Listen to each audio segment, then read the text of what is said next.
everybody. This is Tim Green with Rattle Magazine. Welcome to Rattlecast number 97. Thanks so much for joining me. A pleasure as always. We'll have our featured guest coming up at the bottom of the hour. That is Lance Larsen. He'll be joining us soon, but before we begin, I should say that Rattle is a publication of the Rattle Foundation, a 501c3 nonprofit working to promote the practice of poetry. We've been in continuous publication since 1995 and are unaffiliated with any other organization. We just do this because we love poetry, and I know you love poetry. I mean, we love poetry so much. This is my favorite part. Sunday is like such a great day for me. I sleep in now that there's no Poetry Spawn in the morning. Then I have a softball game in the afternoon, and then I write a poem really quick, and then we do the Rattlecast. It really does not beat this. And if you feel the same way and you love the Rattlecast aspect of Sunday and writing a poem every week and all that stuff, please do make sure you click the like button and share and click the bell for notifications. Make sure you're on our Facebook page. You're liking and following and turning on notifications for that too. All that good stuff. Please go ahead and do that now because that is how poetry spreads around the internet, and it doesn't work without your help in that regards. So hello, good to see everybody, the audience coming on in. Now, before we begin with Lance Larsen, of course, the new format, we're going to do Poetry Spawn live for the first half an hour. And if you haven't seen it yet, today's poem was Rosemerry Trommer's The Price of Nothing. And I'm going to call up Rosemerry right now. She should be here. And let's give her a ring.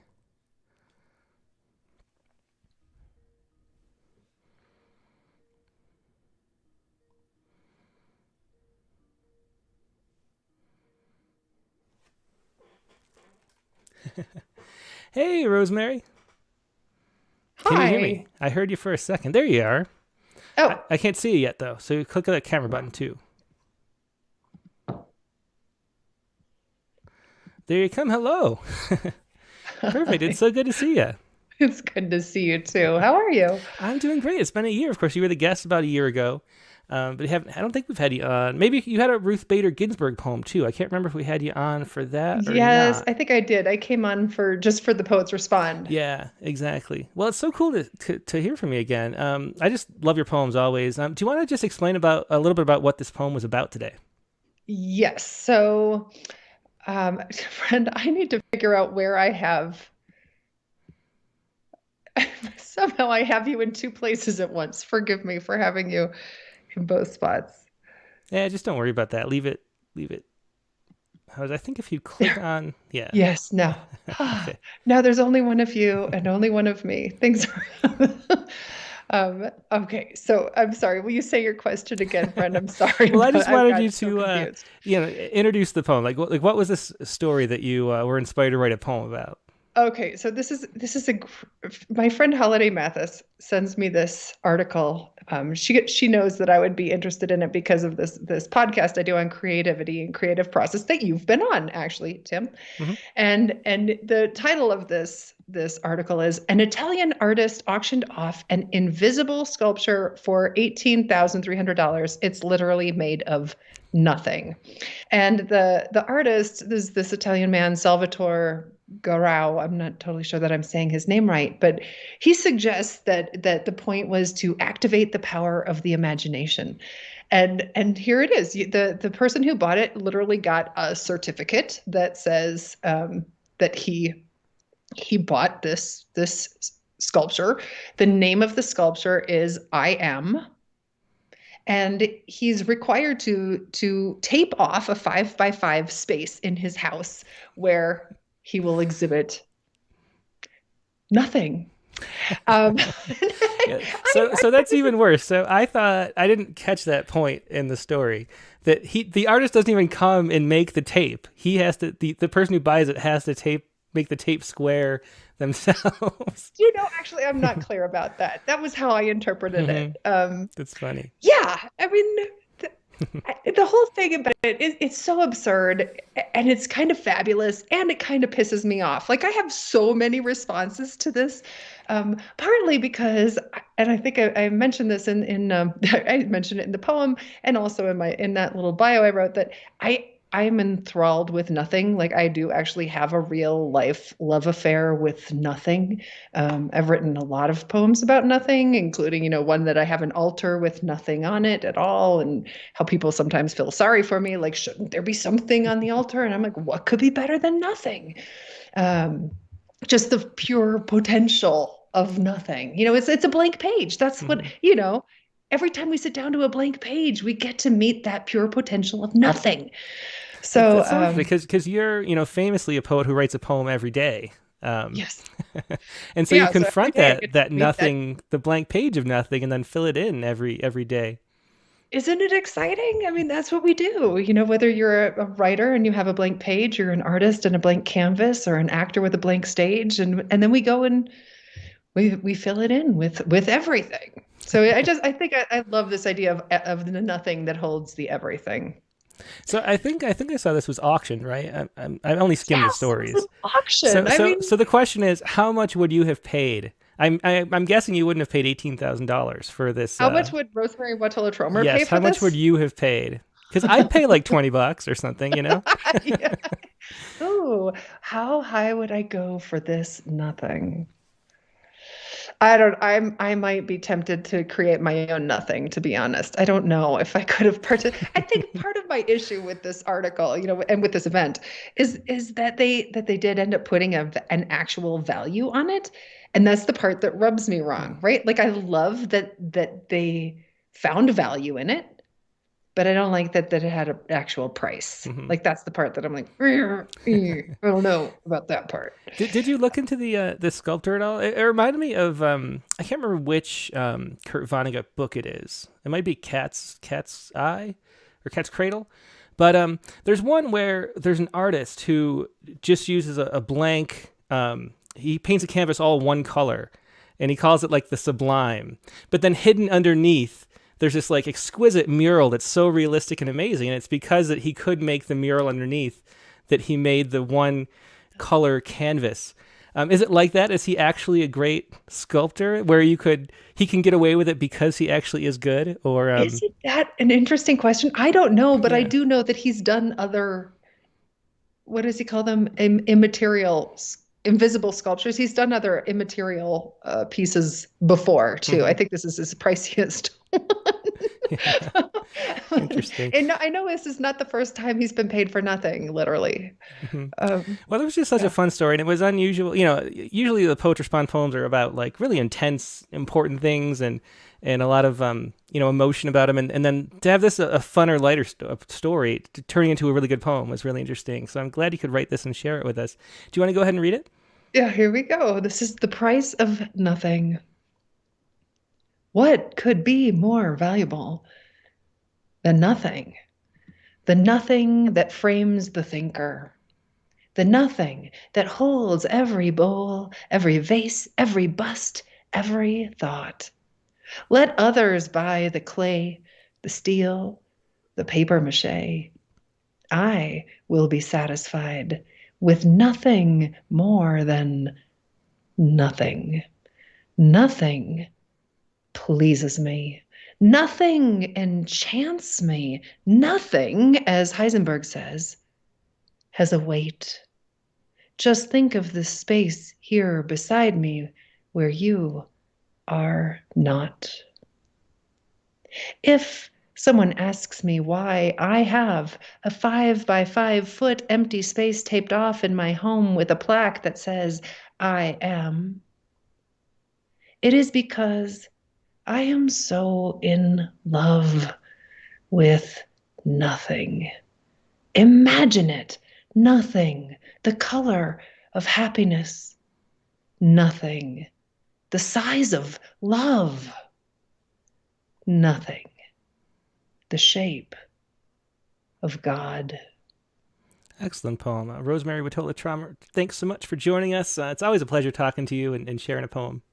Hey, nice to see you, Tim. Thanks so much for all you do. Yeah, Thank my you. pleasure. Have a good night. Thanks. Bye.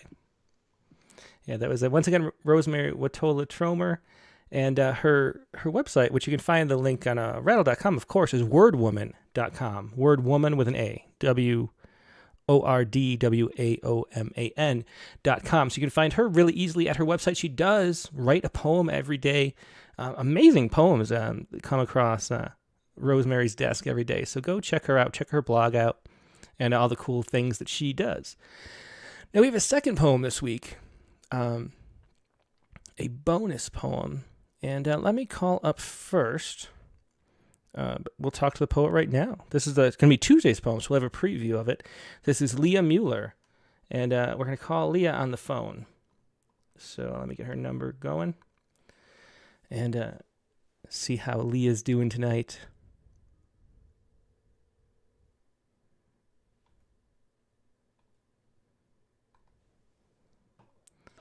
Hey, Leah, you're live on the air. Thanks so much for joining me. I think I can hear myself in the background, so shut that off if you're listening. Yeah.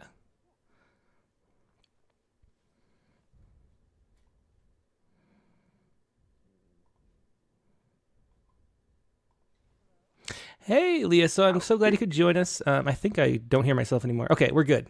Yes, I have shut you off. Yeah, no problem. It's like one of those radio shows with the call-in, the delayed caller. So caller, turn off your radio.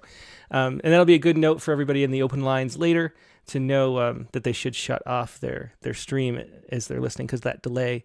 So Leah, it's so great you could join us. I'm so glad you could share this poem and talk to us tonight. Do you want to explain a little bit about what you wrote about? Well, it's about everybody's favorite villain, who's kind of like Mr. Burns on The Simpsons, Mm-hmm. Good old Jeff Bezos. And, the fellow's just, as we all know, got his finger in just about every pie and just keeps expanding his empire. And, it just seemed very funny, very amusing to me that he wanted to expand even further and go off into space. And it just really inspired a lot of jokes between my friends and me on Facebook. About 3 or 4 days ago, I wrote some status about, we can all hope that he gets lost in space and becomes a gigantic supernova and turns into space dust. And that wound up being an inspiration for the poem, basically. I just kind of sat down and thought, well, I should turn this into a poem because there's just something so funny about it. And so I did. Yeah, there is. So what are the details? He's going up into space. It's like a short flight, right? It's only a few minutes? Yeah, very short. He's got a lot to attend to back on Earth, I'm sure. And this is his Blue Origin. I think he's kind of competing with Elon Musk for the. I was going to say, yeah, they have. It's pretty evident. And I won't mention anything about what the rocket ship is shaped like. I was just going to say we're on the same page with that. It was exactly what I was figuring out a way to say it. Say, what kind of phallic? Yeah. And I love taking the thing that's worse about him, in my opinion, and you mentioned this in the poem, is that he bought the Washington Post, and I don't know, that's just a little too much for me. Like Amazon, honestly, we have a Prime account. We don't sell Rattle on Amazon, but we do have a Prime account, and we watch the movies and things on there. But that he owns the Washington Post while servicing a contract with the CIA always is the thing that makes him feel like a super villain to me. A contract that's worth more than the he bought the Washington Post for. So I don't know. So let's hear this poem. Yeah. This is Lost Everything in Space. Gets to be kind of a hobby, when you're that rich almost. Yeah, exactly. It's just too much. We don't need those kind of characters, I don't think. But anyway. No, we're on the same page with that. Okay, the name of my poem is called Lost in Space for Jeb. In space, no one can hear you ask, do you have a Prime account at Whole Foods? Nor can they offer free shipping with a 30-day trial membership. The Washington Post, with its endless chatter of neoliberal propaganda, fades into distant memory. Just you, with your fishbowl helmet, framing your baldness like a translucent crown. Fly into the outer reaches of the galaxy, colonize Mars into an enormous warehouse. No one will clock in late for their graveyard shift. You won't need to count the days before your dividends arrive, that final billion-dollar deposit, until you explode into a magnificent supernova, molecules scattering their alms to a plundered and impoverished cosmos. Somewhere, a woman orders underwear from a small online company. Somewhere, a programmer finds discount software at the last Radio Shack. You are oblivious space dust, particles floating like dollar bills through the galaxies, one for each remaining star. Excellent. And that was Leah Mueller, of course, reading Lost in Space. And I just love the details. That's what sold the poem for me, that especially the one about with your fishbowl helmet framing your baldness like a translucent crown. I think I'm never going to be able to look at Jeff Bezos again without seeing his translucent crown. Yay! so thanks for sharing that. That was another fun My work poem. is done. Yeah. Thanks so much, Leah. Thank you. Yep. Have a good night. Good night. Yeah, so that was Tuesday's poem, a little preview of what we're going to be providing there. I think, let's see. So we have 10 minutes to go before I'm going to call up Lance Larsen. We have a few people. Did anybody say for sure? I'm going to do some, let's share some poems from the past. We had a great year of Poetry Spawn last year, and just so many really wonderful poems. And this is one of the poems we published a year ago this week. This was Raleigh, who's a poet in Canada, who is just always interesting. He writes, he has his own style. He does comics too. He does these really short poems that are really unlike any other person's style of writing. And last year there was this article. The only response here, I'll read. I'll show this on screen. This is his note. The only response to opinion editors being canceled for publishing opinions is for readers to cancel their subscriptions, in my opinion. So he's talking about this article here. New York Times opinion editor resigns after outrage over Tom Cotton op-ed. James Bennett stepped down following the opinion article that called for using the military against civil unrest. And this was the story here from last year, and this is Raleigh's poem about that, which was disagreeing with the cancellation of this author. So here's Raleigh's A Wrong Opinion, and I'll just read it for y'all. Raleigh, a wrong opinion, said the grim children of this pleasant century, feeding me in the guillotine, is worse by far than murder. From my head, then unburdened, I grasped at last, dizzily, their wisdom. It's a really short poem we did on June 16th last year from Raleigh. And let me share this other one too. This was another poem that came a year ago this week. And this was Amit Majmadar, who was also a guest on the Rattlecast last summer too. But this was from June 9th, 2020. Amit says, this poem responds to the complex and long-standing and only now expressed catastrophe that has been playing out in cities across our country. This poem's online quiz format allowed the collapse into one poem of the violence and anguish and the safety and frivolity that coexist in different parts of America right now. The tumultuous cities, the serene suburbs, the rubber bullet brutality of real life, and the word brutality of online life. And the article that he linked to, once I get the pop-ups gone, was this article here. This was George Floyd fallout in Chicago, downtown lockdown, unrest spreads south to south, west sides, and some suburbs. So he was looking at the just the fallout of what was going on here in the wake of George Floyd's death and how it was affecting different areas in completely different ways. And he used this news quiz poem format. And I'm going to read this one for you too. This is a news quiz, once again by Amit Majmadar. And here we go. News quiz. Are you up on current events? Take this fun quiz to test your knowledge. The woman wove the wicker basket, A, to hold the flecked egg she found orphaned on the lawn. B, because her fingers, deprived of this over and over, would reach for a cigarette or a gun. C, to carry her infant downstream into Pharaoh's household. D, so the hot air balloon could float the hunted man to safety. Where the stress falls, A, is where the knee does. B, the structure fails. C, batons spondy against advancing riot shields. D, all of the above, just last night, downtown. An obelisk is a monument, A, to a slave owner beloved for his false hair and false teeth, B, to the first victorious general who, when begged to become a king, said no, C, shaped like a lighthouse stranded far from the sea, D, and a lightning rod and the point of a spear. While the city center burned, A, the rocket launched the latest iteration of white flight, B, Nero fiddled on his phone, C, the suburbs went for a bike ride, D, the prize-winning poet posted a paragraph lamenting her privilege and promising to listen more.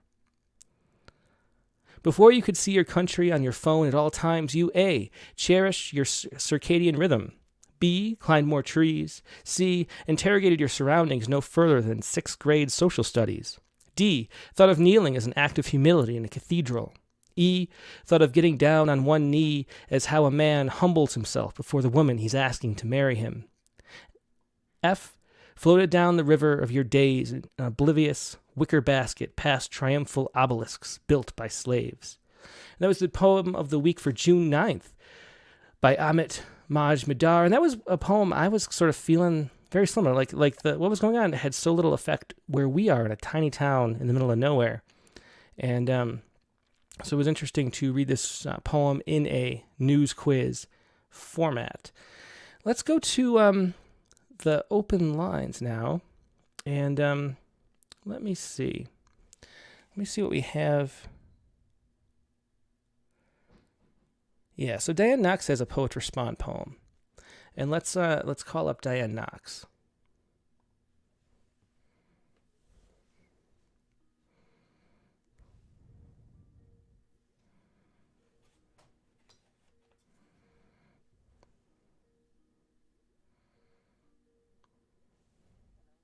Hey, Diane, you are live on the air. Thanks so much for joining us. Oh, hi. Oh, I thought I turned you off here. Oh, hey, no problem. I'll mute you for a second. Okay, I think you're good now. Okay, good. So what did you want to share with us tonight? Well, I shared it last year at this time, too. Mm-hmm. And it seems to be around again. It's the 5-year anniversary for Pulse in Orlando, Florida, where 49 people were killed, 53 wounded. The other headline this weekend is rash of mass shootings. This stirs U.S. fears heading into summer. Yeah, unfortunately, it's probably going to be another summer like that. I mean, that's sort of right. the American way at this point. 8 this weekend already. Yeah. And oh my God was his mantra, and Om is the Buddhist mantra, meaning the ultimate reality. Mm-hmm. So this is Repulsed. Oh my God, dude. Oh my God, dude. Oh my God, dude. Oh my God, dude. People are getting shot, dude. We need to get out of here, dude. Oh my God, dude. Oh my God, dude. Barely made it out. Barely is enough. Enough is way too much. No more is too late. The patients have no pulse. Vibrant, pulsating hearts, music, silent, repulsing blood, cries, silence, ringtones. Everyone get out and keep running away from pulse. Keep running with your pulse. Keep your pulse running. Oh my God, dude.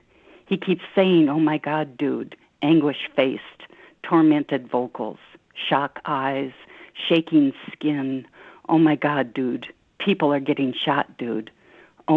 My God, we need Om, my God, Om, your God, Om, all God, Om, our God, Om, all God, dude, Om, all God, dude, Om, all God, dude. People are not getting shot.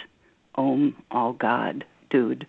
Thanks for sharing that, Dan. An intense poem that was repulsed after the 5th anniversary of the Pulse nightclub shooting in Orlando, Florida. Thanks for sharing that. Thank you. Bye-bye. Bye. There's once again Diane Knox with Repulsed. And so let me tell you, we have 4 minutes till we're going to move on to Lance Larsen. Let me just remind y'all, if you would like to share a poem on the open lines later, we have Nivedita is going to be here, Richard Westheimer. We have a 206 number. We have, that's it so far. So if you would like to share your poems later, email them right now to, Canon McAfee has a poem up here for the open mic portion later. If you would like to share your poems, email them right now to openmic, that's openmic@rattle.com.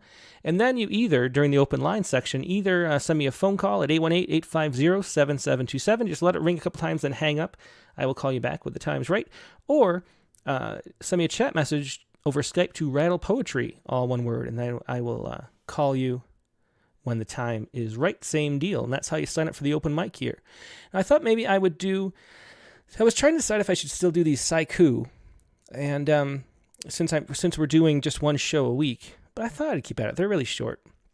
And let me go. This is my haiku for the week, and it'll be a good buffer to like measure the time for when I'm supposed to call Lance or the guest every week. So this is a study out of the University School of Medicine in St. Louis. I'll put it up on screen, and the study finds brain areas involved in seeking information about bad possibilities. Provides insight into how people decide whether they want to know what the future holds. And so what these researchers did is they basically trained two monkeys to respond to signals to try to let them know what was coming in the future, either a reward in the form of a drop of sugar, like fruit juice, or a penalty or something negative, which was a puff of air in the face. So they'd see a little symbol. They would, I don't think there's any other pictures here now. So they would see a little symbol, and then it would tell them, hey, there might be good news coming, or hey, there might be bad news coming. And then they'd see another signal, and it would say, oh, you're right, it really is bad news, or oh, it really is good news. So they had to have two signals to know what was coming. And then they used that to test whether or not the monkeys cared about the second signal, if that makes sense. If the monkeys wanted to follow the news. And so then they hooked them up to MRI machines and looked at the different regions of the brain that were processing this choice, whether or not they wanted to know if good or bad news was coming. And so what they're trying to do is map the way the brain processes this and how we want to process news and find information as we're navigating this digital age. So anyway, my quick haiku about this. And the whole point of this haiku is to show that news is everywhere, and you can write a little haiku about anything, a little haiku or a little short poem about anything you want. And this was my haiku based on this research. I'm thinking about the way we move through social media. And here is my little haiku. Doom scrolling our way through the golden age. It's this week's haiku, doom scrolling our way through the golden age. There's your haiku for this week. A little short way to break up the show before we go to our next guest, and I'm going to do that right now. So hang on tight. I'm going to put up some bumper music and put up this little splash screen here that I'm going to call up Lance Larsen, this week's guest, and I'll be right back.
And we're back with this week's guest, is Lance Larsen. Lance Larsen was born in Idaho, educated at Brigham Young University, where he earned both his BA and MA, and at the University of Houston, where he earned his PhD in literature and creative writing. He's the author of several collections of poetry, including Erasable Walls and All Their Animal Brilliance, winner of the Tampa Review Prize, Backyard Alchemy, and What the Body Knows, his most recent book, which I'll put on screen right here. This is What the Body Knows by Lance Larsen. His poems touch on Mormon heritage while examining everyday encounters. Larsen received a grant from the National Endowment for the Arts in 2012, and in 2012, the governor of Utah appointed him to be the state poet laureate. He's a professor of English at BYU, and here he is, Lance Larsen. Hey, Lance, how you doing today? This is exciting. Yeah, it's my pleasure. I wasn't familiar with your work at all. I think I mentioned this on the last show, but you submitted some poems for the Rattle Poetry Prize, and that was just the best. That was the packet of the year. Like, we have the poems just kind of end up in the same order usually, and or maybe they don't. And but for some reason, after we shuffled them, I pulled out the poems and realized, oh my God, like Lance has a whole bunch of poems in here that were really good, including And Also I Ran, which was a finalist. And so it's really great to get to know your work. And I loved your books. You sent 2 books. I loved reading them both, and then some newer poems too. Do you want to start out with something? Yes, I'll read a poem titled, with the unlikely title, Mother Teresa This, Mother Teresa That. By way of background, anyone who has raised teenagers knows that you try to negotiate a kind of civil lexicon with them. And in our family, we try to reduce swearing to a minimum, but kids always find a way to work around that. And so this is a poem about the workaround. So instead of swearing by deity, major deity, I had a son that decided to swear by a minor deity, Mother Teresa. So this is, we tried to regulate it, and then we just gave up. Mother Teresa this, Mother Teresa that. Like a salty sailor, my son cusses his way out of bed and into the morning. Stubbed toe and no hot water, Mother Teresa. Burnt bagel, Mother Teresa. What a devious bride of Christ, orchestrating my son's failures from on high. She who blessed Calcutta lepers makes him run a stop sign, bang, in front of a cop. She who won a Nobel scrambles his brain, smack before a quiz on Brave New World. Mother Teresa, and again, Mother Teresa. Like God and teenage lust, she floats everywhere. What versatility. Dear sainted sister, forgive my son the way he takes your name in vain. For just as often he's moved to praise. From our roof, he scopes glorious nebulae. Mother Teresa. Cheesecake dripping with his favorite sea salt caramel. Mother Teresa. No higher rave. And that diva from marching band, trim as the trombone she plays, hair French braided into licks of gold. Ah, Queen of Queens, watch her throw that arm around. Sweet Mother Teresa. That was Mother Teresa This, Mother Teresa That, from What the Body Knows, Lance Larsen's most recent book. Let's want to start out, just explain a little bit about how you came into poetry. I'm always curious about that question. Do you remember like the earliest, like one of the first poems you wrote that you cared about, or how do you became a poet?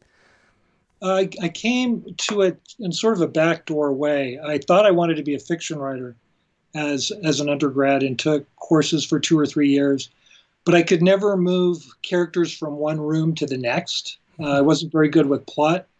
Then took a poetry class and realized that it was just a better fit. This was when I was a senior. And so I gradually shifted over during my master's program. And by the time I was in a PhD, it was nothing but poetry. And do you remember, was there a first poem? I'm always curious about a first poem. Like the first poem that sort of ignites the spark of, because we all, I think I've seen you mention it too, there's always some kind of like magical brief understanding or something that comes from a poem. Do you remember the first time that happened to you? I think the very first poem, and this was before I embraced poetry, it was in an intro to literature course. It was Root Cellar by Theodore Rutke. Mm-hmm. A tiny 8-line poem that's just filled with detail. Another poem that knocked me over was James Wright, A Blessing. So, anthology gems, but with reason. Mm-hmm. Well, do you want to read another poem? Sure. So this is titled What the Body Knows. So it's the title poem of the collection. And I think all I would say here is that this is a poem that privileges the kinds of things that we know intuitively in a kind of somatic, inward, personal-looking way. And it's written in a collage form. What the Body Knows. Until I was 5, I could only fall asleep holding my mother's earlobe. A single crocus can melt a snowbank. On my desk, I keep the jawbone of a deer. When I rub its 3 bleached teeth, it tells me secrets. Funerals hum when they begin with a honeymoon story. Every portmanteau should house a stash of love letters, jealously guarded but never reread. Once on a high school tennis trip, one of the Zabriskie sisters dozed on my shoulder. After she woke, I apologized for days, never mentioning the wet spot she left on my shirt. In the yearbook, I can find her quick as saliva. I need a new pillow, my niece announced. I don't like the dreams inside my old one. Some birthmarks migrate, some merely move. When my friend's fiance dumped him, he headed for the hills with pictures of her, with matches, with enough voodoo devotion to rub her ashes on his forehead like a warrior before battle. The parrot sari of courtship and passion, the white sari of mourning. When my mother turned 90, she said, "My mind is like crumbly cheese."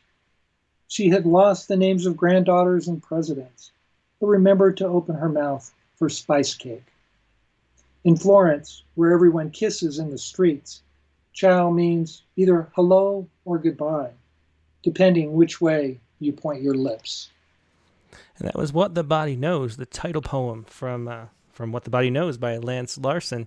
And that poem has so much going on in it of the things that I was curious about after reading your collections, the stylistic elements that you do. There's that, you mentioned already that it's sort of a collage of many different things being pulled together into one poem. And maybe let's start talking about that at first. Your wife, Jackie Larsen, is a painter and collage artist. She did the cover of Rattle number 39 or 37, one of those ones back there. And does that have any influence on the way that you confront poetry? I'm seeing her work all over your house and places like that. I mean, she's a very successful artist and brings things together in the same way. So I was thinking about that as I was reading especially these prose poems, for the way that you bring in different ideas together. Is that something that you do, collaging on intentionally? I don't know that it's intentional, but certainly it's had its sort of accidental influence when you do see collages.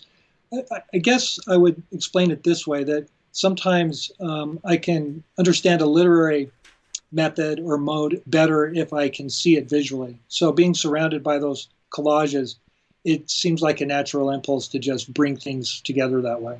So there was never a moment where I said, oh, I can do collage, but I think there's been this sort of constant drip, and it's had its effect.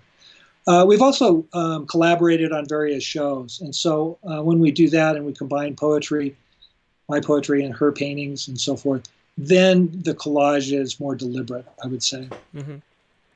And then another element that was in there too, which you seem to do a good amount. Like there's that quote, little snippet of sort of epigrammatic speech that you just overhear, it seems like, where your mother, when she turned 90, said, "My mind is like crumbly cheese." And there are a lot of those elements, like what children say and what like people around say, that sort of find their way into poems. Do you find that is something that inspires your writing process? Is that something that you do intentionally? Like, do you keep a notebook and write these things down? I do keep a notebook. Well, not a very good notebook. Mostly I'm writing things down on scraps of paper and index cards and stuffing them in pockets and in books, and then I recover them later. I'm also fascinated by aphorisms, but I love the ability that an overheard quote, or maybe we could call it a found poem, has to authenticate something larger. And I always value that when I'm reading other people's poems or stories. And so whenever I can squeeze something like that in, I will. A quick example, when my son was 3 years old, one day he woke up. We lived in a condo in Houston at the time. And he said, see if I can remember it, "Happy outside, bugs wake up, worms walking. And I thought, wow, that's terrific. And I wrote it down. It's almost like a haiku. And then I made him memorize it and then recite it. And when he was a little older, then he would start to correct and he would say worms crawling. But I would make him go back to his original version. I didn't like the revised version. But yeah, there's something anyway, about that. That like there's that kids say the darnest things they say, but there's something like real about the way poetry is spontaneous speech just comes out sometimes. We do the Young Poets Anthology, and there's so many great lines in there that like an adult couldn't have written. Right. And why do you think that is? Like, what is it about poetry that is that universal, I guess, that you can pick up snippets of poetry where people aren't even intending to write poetry? I think part of it is that we haven't beaten it out of the kids yet, but they haven't absorbed all of the conventions of normalized speech. So they live in a surreal world and their language reflects that. And I think as adults, we've lost that ability to say things fresh. So it's a good source to tap into. I think the same thing happens with conversations when people are just talking. And so you try to save out the best parts. Mm-hmm. Do you remember, in this poem in particular, What the Body Knows, the title poem, do you remember what sort of where you started with it? When a poem feels collagey and there are a lot of things mixed together, I always wonder, like, what was the impetus for it? Do you remember? I really don't. It's been a while. I can say something about the process, though, that it's a process of distillation. So this was probably 2 or 3 times as long with a lot of free writing, just letting one thing lead to another. And then you distill it, drop out the parts that don't make any sense, rearrange. So I don't really remember what started it. Yeah. Well, I should say, if anybody has any questions for Lance, I'm watching the chat windows both on Facebook and YouTube. So find those venues and leave a comment there. I'm not watching anything else. But there's chat windows there. If you ask a question, I will pass it on to Lance. But let's hear another poem, Lance. Sure. So this poem is called Work Experience. I do know where this one came from. Some years ago, we had Philip Levine on campus, who's one of my favorite poets. And during the Q&A after his reading, a student said, "Mr. Levine, are all of your poems autobiographical?" And his answer surprised me, even though I knew his work well and have read interviews. He said, "Why would I want to be myself if I could be someone interesting?" Mm-hmm. And so he gives you the impression that his poems are autobiographical, but when you actually start picking them apart, you realize that there's a lot of elaboration and invention. So this poem that I'm going to read is called Work Experience. And it's, I guess I would describe it as an aspirational CV. What would one's life be like if you depended not on actual jobs that you'd held, but objects you had inhabited in earlier lives, or different kinds of flora and fauna. So it's a kind of CV, but not anything human necessarily. Work experience. Well, let's see. My life as a lizard, I lost my tail twice. As a penny, I never came up heads.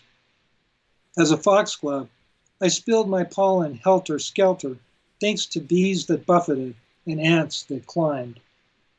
As an abacus, I favored geishas. As a subway saxophone, I busked broken ballads at 45 miles of darkness per hour. As a cookbook, I savored spills shaped like Florida. As a wormy apple, I was munched by a flirty mare, but never took root. As a rabbit's foot, I glowed neon orange, which multiplied people's luck, all of it bad. As a soldier fly, I had no organ to drink with, but Lord, what papery wings. As a storm cloud, I herded picnickers back into their dented cars and kept the naked bluff to myself. As a used dictionary, I tore in half between the lusty and the lute and fell apart in a rainy alley. As a funeral vase, I drank nothing but air. But as a raspberry sucker traveling mouth to mouth between two sisters on a bus all the way to Poughkeepsie, I was sweet, sweet, sweet. And that was Work Experience by Lance Larsen from What the Body Knows. And one of the things people keep telling me I should do is more like artist studio type questions. And so that brings up one that's on my list. So if you were not a poet or a professor, what job would you have and why? And would you be able to like it? What would you like in it? This question was asked me in an interview with Massachusetts Review, so maybe I'll just give that answer. It's not that I could actually do this, but I'd be fascinated by it. I would like to be a collage artist, someone like Joseph Cornell, who's a fascinating creator, because he didn't possess the rudimentary skills of a painter or a sketcher, anyone with those kinds, or a regular sculptor. Instead, he arranged things, right? And so I'm fascinated by that sort of impulse. He also lived in Flushing, New York, if I'm remembering right, on a street called Utopia Parkway. So I've always been fascinated by that. What poet would not want to inhabit that kind of space? Yeah, so along the lines with that, Donna Beth says, "I'm enjoying the span of your mind spread in your poems and where it takes me, Lance." And that's the thing that with this collage style does, it leaps through so many different ideas and puts them together. And I'm just really fascinated by that, because what interests me in poetry is always the way that it's the subconscious that's speaking. And somehow when you put things together and don't really know what you're doing, that it's like the subconscious speaking out too. And is that why you like that style? Like what draws you, do you think, to this style of mixing? I think what draws me to it is that it surprises me. As a younger poet, I would sit down and try to write a poem from a beginning line to the end. And in a successful session, I would finish a poem. But often what would happen is I would come back to the poem and it would feel dead because it was too driven by concerns of logic and narrative, et cetera, et cetera. And so collage, I think, is a way to save the best parts and put them together and give yourself more chances. And I think it was Ann Beatty who once said, how does it go? It's one of her stories, Snow. Most lives, this is a garbled version, but most lives will be remarkable if you omit mention of most of them, most of the events. So in other words, you can have an hour of boredom, but if you take this moment of 3 seconds and this 5 seconds and put them together, there's something remarkable in everybody's psychic life. And so I think collage allows the poet to do that more readily because you're not tied to narrative, this, then this, then this. Yeah. I remember when I was a kid, like really little, like 5 or 6, watching movies. I remember saying to my mom or dad or somebody, like, this isn't like life at all. Like, none of the boring stuff happens. And then whoever it was like, well, that's why it's a movie. It's more fun that way. And that's kind of how, just how it goes. One thing I wanted to ask you, too, because we have one more of these poems from What the Body Knows that you wanted to read. Your other books are lineated, and this is a book of prose poems. So I wanted to talk a little bit about what the difference is. Like, what do you feel like a prose poem is? It's a question that people ask me all the time, especially if we publish one. They'll be like, how is this a poem? It's a paragraph, and so there was a conscious decision to make a book of prose poems here. So how do you conceive of what what prose poetry is versus regular prose, and why did you write this book in prose? Yeah. I'm not sure that there's an adequate answer. People have spent the last 150 years trying to explain the prose poem inadequately. From Baudelaire and other Rimbaud and other experimental French writers. I guess for me, after writing 4 collections, I grew intimidated, slightly bored with lines because I was spending so much time on them. And I just wanted to try something that seemed freer. And I read a lot of these things. Charles Simic won the Pulitzer Prize around 1990 for a collection of prose poems. And a lot of the poetry world was up in arms about that. I wasn't bothered at all because I thought they worked as prose poems. So I gave myself the task to write what I thought was lyrical poetry, but without lines. So it changes your strategies slightly. You don't get the benefit of white space and enjambment, et cetera, et cetera. And so what I found happening was that the poems got a little longer. It gave me a little more room to experiment. I'm also really interested in fiction and nonfiction, and it allowed me to work sort of that space between the interstices of, prose on one hand and poetry on the other. There's a writer named Brian Evanson who calls these things, flash fiction, prose poetry, double agents. And so they sort of steal from both sides or cheat on both sides. So it started out as an experiment, and I found that I wrote different sorts of things. And by the end of the collection, I wanted to go back to lines. Mm-hmm. I'm not that interested in prose poems anymore. But it was a great experiment and allowed me to conceive of a body of work that would fit into one book. Yeah, well, just on mine, I don't read much, stuff about poetry or anything. I just read poems. And my opinion of it has always been, and I'm just wondering if you feel the same way, that sort of writing exists on a continuum between like the mind and the body almost. And so where poems are lineated, it slows down and makes you pay attention to the physicality of the music of the language more. And prose de-emphasizes that. And so it makes it happen in the mind's eye more. Like the movie in your head becomes the more prominent aspect versus the regulation of the breath in your body. And it's all on a continuum, so they both do both things.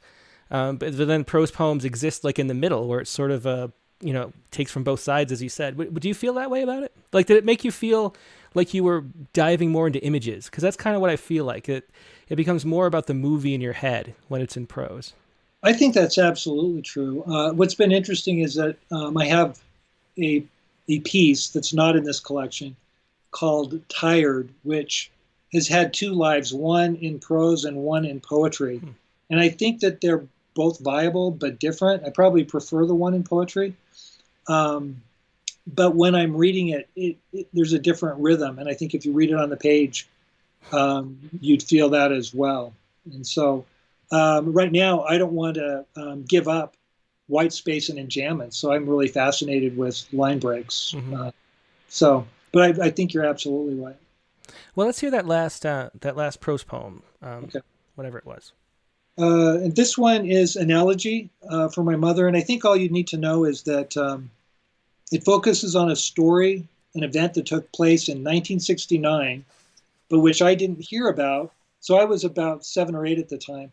I didn't hear about this till 2015. So that's what I'm juggling here, and it's an elegy. Elegy with Bra and Peppermints, 1969.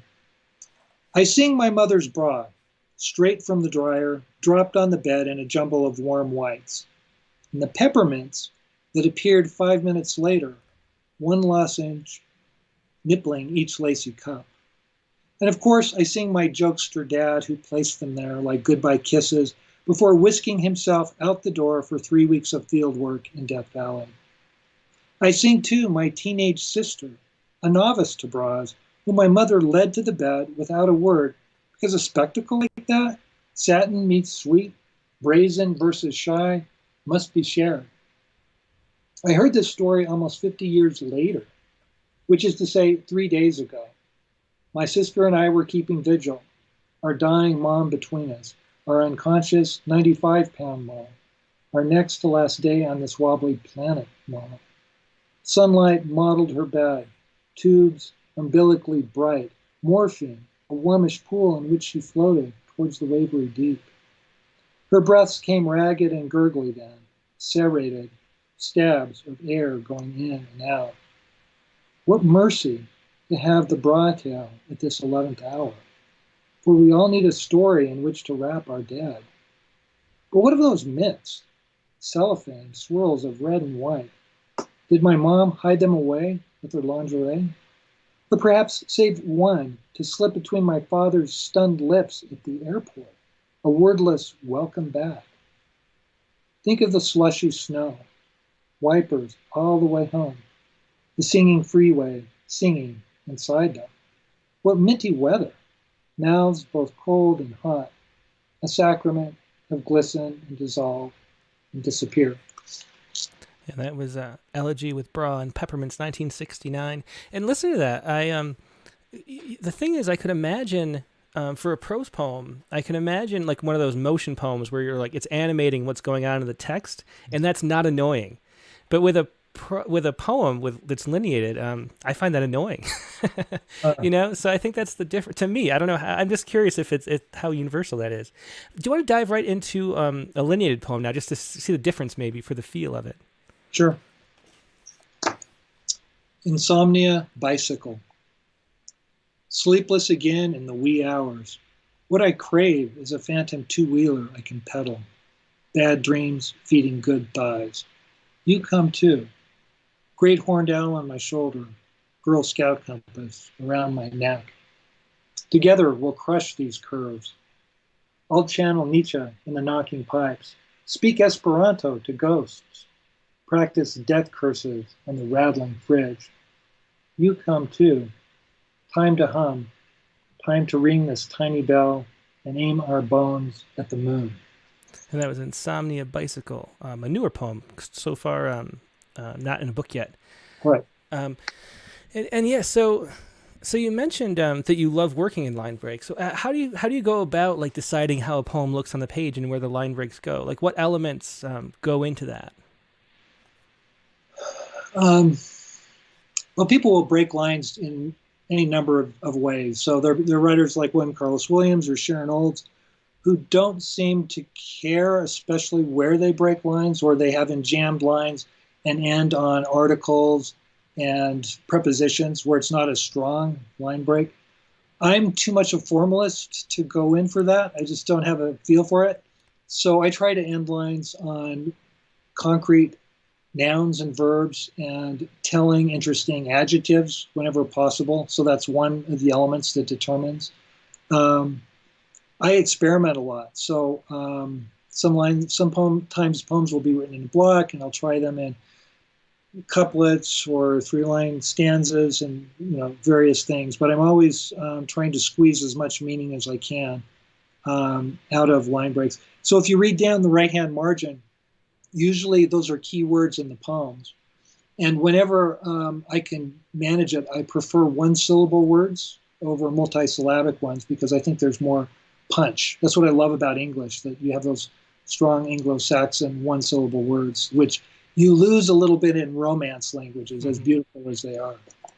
That's interesting. I never heard anybody mention that. The one, the monosyllabic punch at the end of a line. I'll have to watch for that.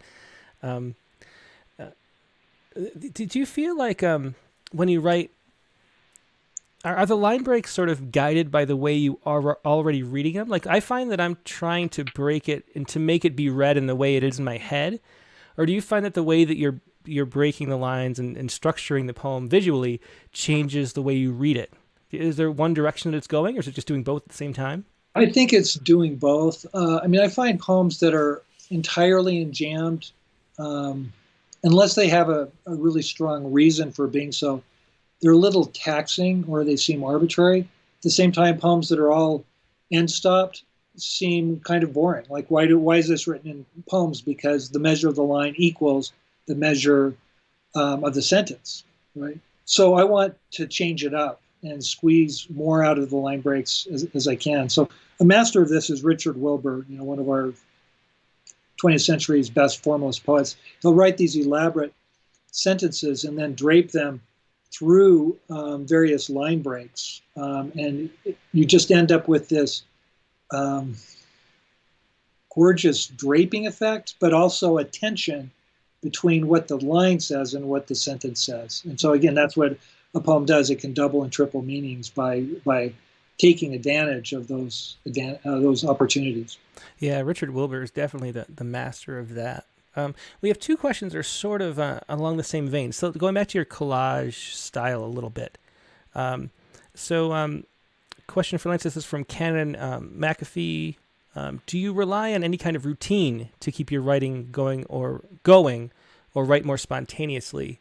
And then in a similar vein, Nate Jacob on Facebook says, does this collage style involve a great deal of crafting or intentionality, or is it more stream of consciousness, organic associations? So sort of two questions along the same lines. Like, what is your routine like? How do you get into that mode? And then are you free associating, or is there a lot more intentionality involved as you write them? All right. So I would say I generally write in the mornings, and maybe that's part of the routine, that I wake early, my mind is empty and fresh, and I think I end up trying things that I wouldn't try otherwise. And often I'll read other poets just for the language, like priming myself to get into the language of poetry. I would say that there's a lot of free association, at least at first, but that it always goes through lots of drafts, so it's both things. And I think, who was it that Robert Frost said, free verse is never free for the poet who wants to do a good job. And he was down on free verse poetry of any stripe. But I think I like the spirit of what he says, and I would like someone to read my poems and say, well, this is free verse poetry, but this person has definitely read formal poetry and is using some of those devices. Mm-hmm. And so I'm just looking for compression, wordplay, but that comes out in sort of later stages. So I think you can come to freshness by intense craft as well, and attention to all those details. But I like both of those things, just the sort of free association early on, and then the craft later. Yeah. I was going to ask. I lost my train of thought. But why don't we just do another poem then? Okay. So I'm going to read, this poem is titled Book of Salt. And I think all you need to know by way of background is that it takes place on Spiral Jetty, which is an earthwork on the Great Salt Lake. This was created in 1970 by Robert Smithson. Consists of an 1,800 long jetty, 1,800-foot jetty in the shape of a corkscrew that's about 5 feet wide. So he designed it, but he hired earth movers and all kinds of heavy equipment to create it. Soon after he created it in 1970, it went underwater for 30 years. And then when the Great Salt Lake receded, then it came back. And so this celebrates a visit there almost 20 years ago. Book of Salt. I wanted to walk all over art, so I drove to Spiral Jetty. I wanted company, so I took a book of poems, First Course in Turbulence, which promptly slipped from my hand into Great Salt Lake. I grabbed it before it sank, but it wrinkled badly like a botched self-help book, 7 times saltier than the sea, a fascicle of tears. A few weeks later, at a signing, I passed that book to its author, who looked me over as if I tortured his firstborn daughter and wanted absolution. I have felt, he wrote, like this book looks. His inscription was now the newest poem in the collection, a backdoor jumping off point on how books are like people, moody, quick, perishable, frazzled at the edges, not to mention salty. So salty, in fact, that I now keep these poems in my spice rack. The recipe calls for sea salt. I just rub the pages briskly, and voila, nature weeps into my chowder. Lake Bonneville served up in a tureen, which makes me an organic cook, a prophet of the sea. Also, a docent of love. Why? I took more than a book of poems to Spiral Jetty that morning. I took my beloved and kissed her where the jetty ends. One hand holding wet poems, the other stroking the small of her back. Vectors, vertigo, vortex. We settled into holding hands and greeted other pilgrims drawing near. In the end, aren't we all odes in search of other odes? Devotees drawn to mysteries that turn in on themselves, like a good treble clef, leaving us stranded, wet to the ankle, in the middle of where we began. That poet was Dean Young, of course. Yeah, that was a Book of Salt. And I put on the screen, you're not going to be able to see this, Lance, but I'm going to put for everybody at home, there's a picture of the Spiral Jetty here that everybody can see. And so that was underwater for a long time before the water's edge receded far enough for it to be shown again. And there's some people walking at it in this photograph. That was one of the things I wanted to ask about, because Lake Bonneville comes up a lot in your poems, which is interesting, because I find the topic of just whatever happened in North America 12,000 years ago, the Missoula floods and the dry falls and the extinction of the mammoths. I find that all fascinating. And so this is the first time I've ever seen Lake Bonneville come up in a collection of poems so much. This newer one has it, I think I noticed like 3 or 4 times in What the Body Knows. too often. I probably should have erased some of those references. But it's just so fascinating. What do you think? What do you think is interesting about that? About the environment? Like one time you talk about hiking up into the hills where it used to be underwater even as you hike up. Yeah, I suppose it's that we literally live about 3 or 4 blocks from where the high point of Lake Bonneville is, and there's a place called the Lake Bonneville Trail. So I run there 2 or 3 times a week. So it's just fascinating to know that back 12,000 years, our house would be under 50 feet of water. And so I imagine that destruction every so often. I don't know, I guess it's a way of bringing together the local and the epic geological time and the psychological all together, because it fascinates me that there could have been a body of water that big that was inland, and the Great Salt Lake is just this tiny little puddle that's left from those days. Yeah, it's so fascinating. Like what it puts into perspective, like the context of our own lives, to be walking through that environment, and to know how much has changed in the past. Another thing I want to talk about is your Mormon faith. And how spirituality plays into poems. Because one of the things that I always feel like is poetry is sort of a kind of prayer. And these poems feel that way. They're sort of like the rhythm of maybe the King James Bible behind them. There's that sort of like gravity that pulses through maybe. And that feels prayer-like in a way that I think all poems kind of are, but these especially. So how much does that play a role in what you do as a poet? Yeah, that's a great question. Certainly, my religious upbringing and the King James Bible figure heavily. But I'm also influenced by writers of a variety of faiths. So I love the California Buddhist poems of Jane Hirschfield, for instance. I studied with Adam Zagajewski, who I guess if you were to pin him to a creed, he would be a lapsed Catholic. Same thing with Shezwa Miłosz, so writers like that. I love Charles Wright, who once described himself as a God-fearing non-believer. So once one has an encounter with the word on the page, I think creed and belief kind of go away, and what matters is the connection that you make with a poem, regardless of the religious tradition.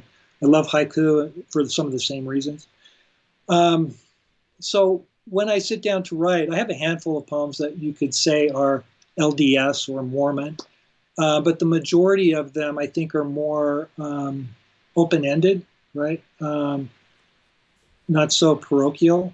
And I'm constantly trying to write a poem that would speak to a variety of readers, whether they have similar or very different religious affiliations or not. So I think poetry is a great melting pot, right? That it's Eucharistic in that sense.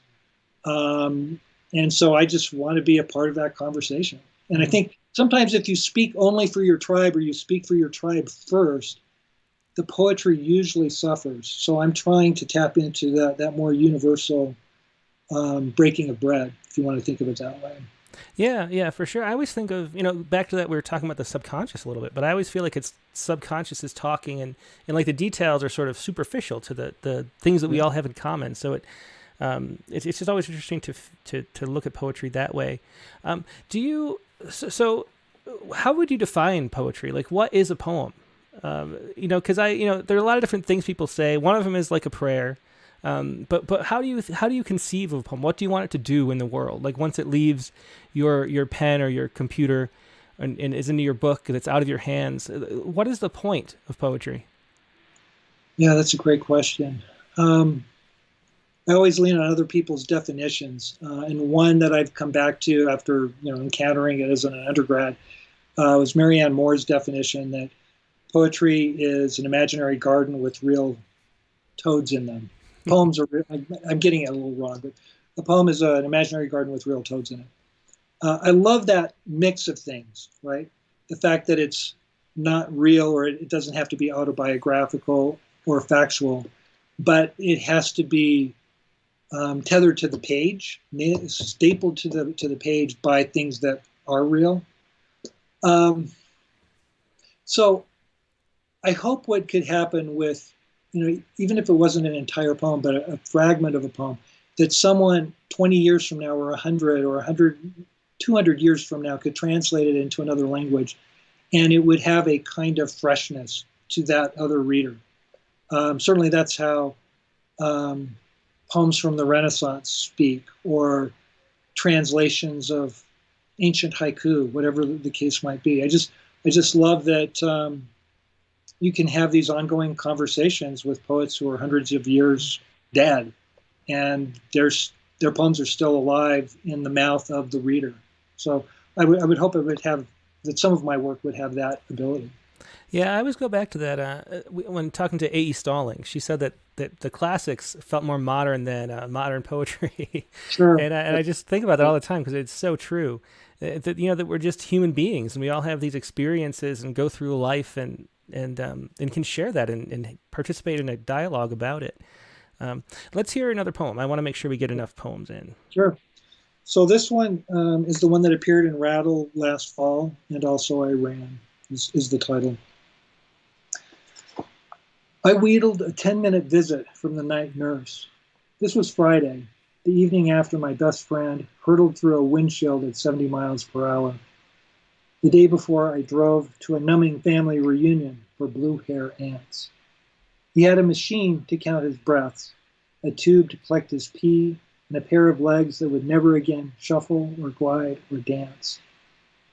Every 6 hours, his striker bed flipped him like a flapjack, stomach down for now, with a cutout for his face. So I sprawled on the floor. Days before, we'd lain on grass close as sleeping bags, counting stars and girlfriends we didn't have. Tonight, more of the same bowl and less. His chin and my dirty shoes trading gossip, the 87 stitches on his back playing hard to get, and the moon outside skinny dipping in the fountain. I was 15 plus 4 months. My friend was 15 plus blood all over the Ford Bronco, even on the road. Even on trees, he said. Promise me that you'll definitely check out the crash site. And I said, no. Not one part of me wants to see blood on trees. Before leaving, I counted stitches on my friend's bad shoulder, then touched his good one, warmish, like when you put your arm around a girl at a matinee. And the hum of machines was a prayer to healing, and the dirty tiles were a prayer to grit, and the intern was a 10-fingered prayer to vitals and charts. And my friend saying, hey man, later, was amen. Outside, the sprinkler sputtered and hissed and did a silvery dance with the grass. The stars tried to go all the way with sleeping cars, and the dark said, what is this, amateur hour?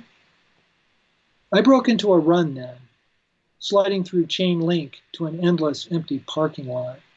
With so many overhead lights, I had 3 shadows at once, like 3 wavery souls. When I ran, they moved, one pinning me to pavement, one sliding off like oily water, one being born up ahead. What did I care? When I closed my eyes, they went away, just a buzzing breeze and these slabs called legs doing their work. They didn't want to run. My lungs pushed them, my slippery, beating heart, and my friend's catheter leaking amber bubbles into a room, 514. Who needed a soul or the disappearing shadow of a soul?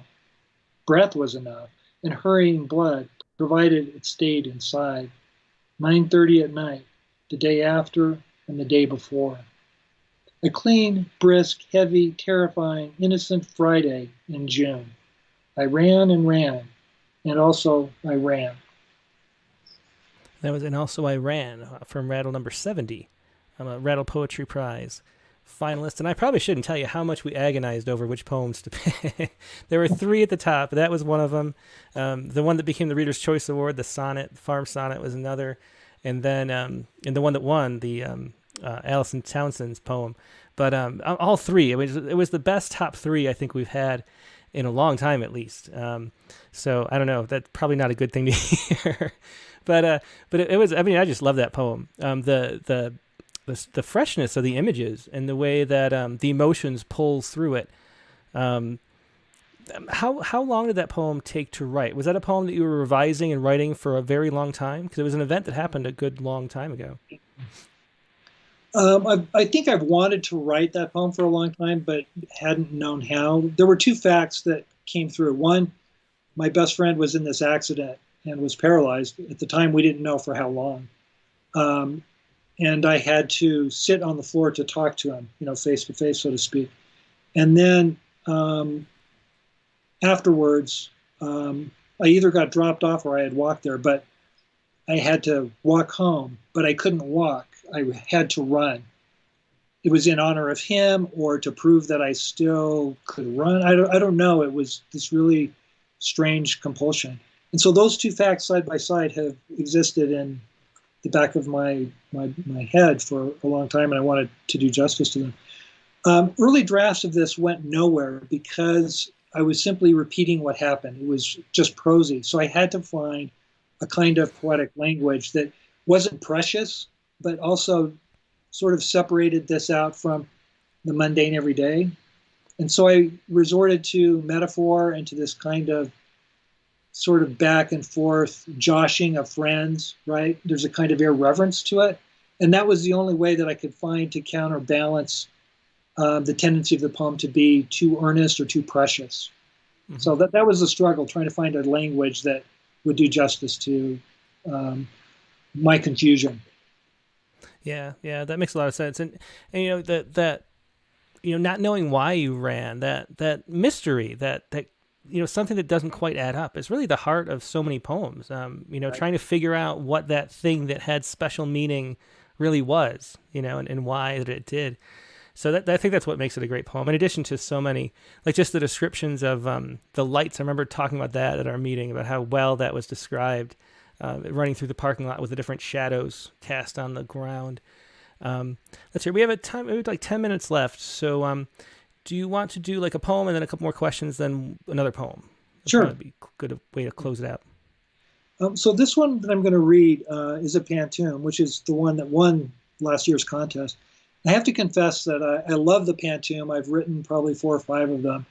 It has some of the attractions of sestinas and villanelles, but it's more forgiving.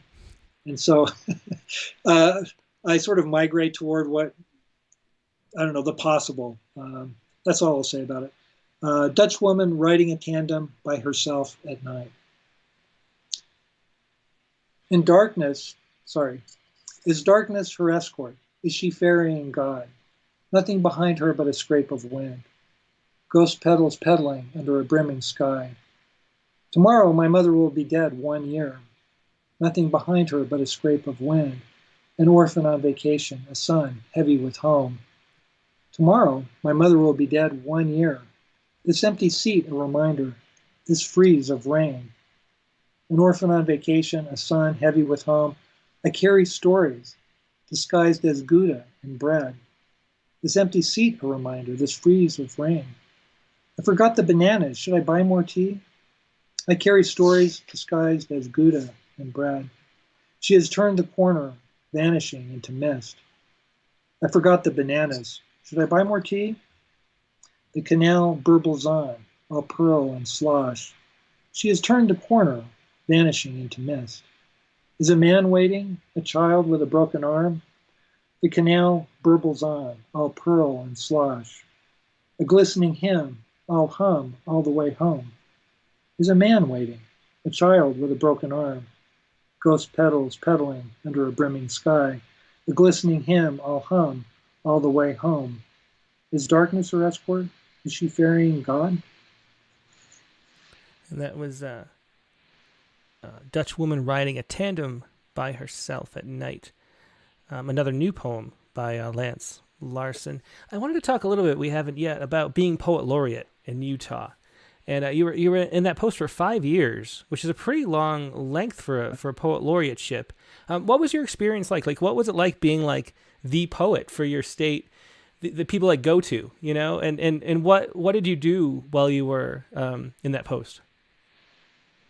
Well, from the outside, the task or the opportunity to be a poet laureate seems really romantic. But what you find is that it's mostly boots on the ground. You are representing poetry or literature or art for the state. And so the most challenging, but also the most satisfying experiences came in visiting K through 12 classrooms and talking poetry to a lot of kids that didn't want to hear about it, right? And so I'm constantly like campaigning, I had my bully pulpit, but I had to draw these writers in, and they didn't care about me as a poet. They didn't care about my poems. So that was really finally an invigorating thing, because it was just poetry. Right? How do you sell these kids on this art form and the opportunity to express themselves? So it was always a change up, something different every month. I also worked pretty closely with Poetry Out Loud, which is the national recitation contest. I helped to judge that, or I would at least participate as kind of an MC. And it was great to see what high school students were capable of, and to see that breaking of the bread. I mentioned that earlier. To hear these poems that I had loved for so long, whether it was Theodore Rutke or Elizabeth Bishop or Blake, whoever it might be, and see what they did with them, how they performed them, and how they became new. That's what was most exciting about it. Mm-hmm. And did you learn like anything about like poetry's position in society or anything from doing that? I mean, like most of us, like poetry, I feel like I'm in this little corner, and there's this, little audience that likes what we do, and we have subscribers. But compared to anybody, like just in my town's 5,000 people, there's like 10 that care, right? And so confronting that as the poet laureate is a different thing than most people experience as a poet. Like we get to just sort of live and enjoy our niche. Did you learn anything from being outside the niche?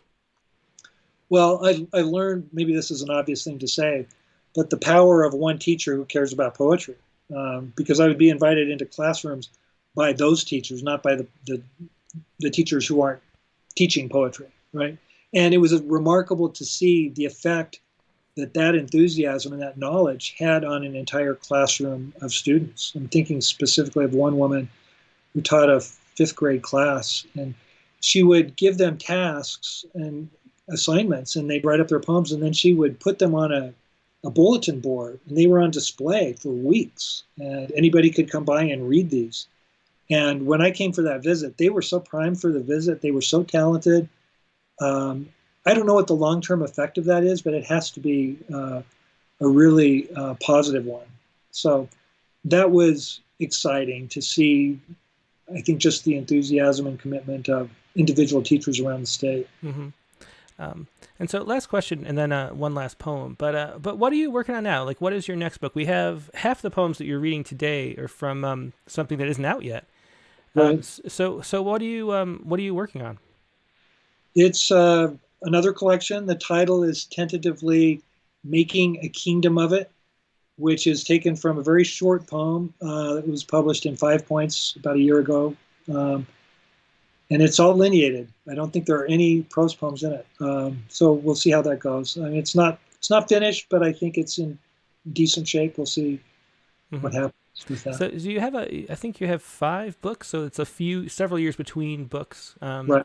How many poems do you have written that haven't gone into books? Like, are you one of those poets who has a lot of poems that just don't see the light of day in a huge drawer? Or do you like work on certain things until they're ready? I have a lot of poems in drawers, or rather on my computer somewhere. A lot of them don't even get to the point where they're printed out. Mm-hmm. I usually don't print out poems until I'm ready to take them to my writing group. So this is what I say, I start 10 poems, finish 2 or 3, publish 1. I don't know if those are the exact ratios, but I start a lot of things because I don't know what's going to turn out. And so I kind of have to have this dialogue with the poem and keep pushing it, see if it's worth, more time, and see where it goes. And then you send things out, and most of them come back. And so it's a winnowing process constantly. You live with a poem and figure out which poem has legs, which ones to let go. Mm-hmm. That's what. And you mentioned a writing group. Just one last thing, since you mentioned a writing group. What is What is your writing group like? Like, how often do you meet? How long have you been meeting with the same people? Yeah, that's interesting. Right now, I'm in two writing groups, but one that concentrates on poetry meets weekly. There are four of us, and one of the senior member has been in this group for probably 30 years, and I've been in the group with her for 27 or 28 years. And lately, we just meet by Zoom, as unlikely as that may seem. And we all bring a fresh poem. We send it out in advance, and takes us about an hour. We workshop. It's really efficient, and it's the right mix of encouragement and productive critique. Mm-hmm. And it's great because I know I have to have a poem ready this week by Tuesday at 12 o'clock. Yeah, So, exactly. Yeah, that seems like the real benefit is just having like a deadline and having a reason to not put something off for a week. It's really important, and hopefully everybody can find, at home can find that kind of group somewhere. Yeah. Well, do you want to finish out with one last poem? Yeah, I'll read one last one. This one is called Happiness Memo. It was written during the pandemic last fall. I don't think the pandemic shows up, but I think you can feel the sort of topsy-turvy, upside-down world that's implied by that. A lot of things are happening to us simultaneously, and I think the narrator, someone quite a bit like me, doesn't quite know what to make of things. It's called Happiness Memo. Meanwhile, crazy neighbor 1 has a gun range, bang bang, in his basement. And crazy neighbor 2 is chopping down pines to make room for pickleball. Meanwhile, it's early October, late afternoon. Nothing I can do about it, so I lie down on my lawn and move my legs and arms as if it were Christmas, and I was inflicting a brave snow angel on my grass. Meanwhile, gads of geese angle south in little triangles of travel. Meanwhile, sky. Meanwhile, I'm tired. When does daylight savings end? I need that lost hour. Meanwhile, my daughter chalks a box on the drive, and her cat climbs in, trapped in a spell of her own broken purrs. Meanwhile, leaves like letters fall from on high, each an invitation to an invisible prom. Meanwhile, a snake parting grass like the Red Sea thinks croquet hoops are part of its pilgrimage. Meanwhile, my friend texts to say her liver cancer is the good kind of terminal, Selah, and invites us to dinner, Selah. And now the sun relaxes all over me, legs, belly, chest, and creeps across my neck to lick my face. And a tow-headed kid rides by on a trike, his second lap, pumpkin painted under one eye, skull under the other, and shoots me with his finger to save me the trouble, Selah, of getting back up. Excellent. Lance Larsen, that was Happiness Memo. Thanks so much for being a guest tonight, Lance. It's just a pleasure to experience your poetry and talk about it. Oh, thanks for the opportunity. This was great. Yeah, have a good night. Okay, bye-bye. Bye. It was Lance Larsen with Happiness Memo. You can find the link to his most recent book in the show notes. But his most recent book, of course, is What the Body Knows. Let me put that on screen for you. Right there. What the Body Knows. And that is available from the University of Tampa Press. So find that in the link in the show notes wherever you're watching this. That's the book of prose poems. Another book is coming up in the not too distant future, I bet. And now we're going to move on to the open lines. And before we do that, let me just tell you how it works one last time. If you haven't yet, email the poem to openmic@rattle.com like you see on the screen. And then once you do that way I can show it to everybody at home, which is a nice benefit of having this technology. And then either pick one or the other, either phone 818-850-7727. Just let it ring a few times, then hang up. I will call you back when the time is right. Otherwise, you can do it over Skype in a video call. Just find me in the chat in the search bar under Rattle Poetry. Say hi. I'll wave back or whatever. And then it'll be your turn when it's your turn. And now I'm going to stand up and take a little break again. Before I do, I'll tell you who next week's guest is. Next week's guest is going to be Wynn Cooper. Wynn Cooper is the author of his most recent book. You see on the screen here is Mars Poetica.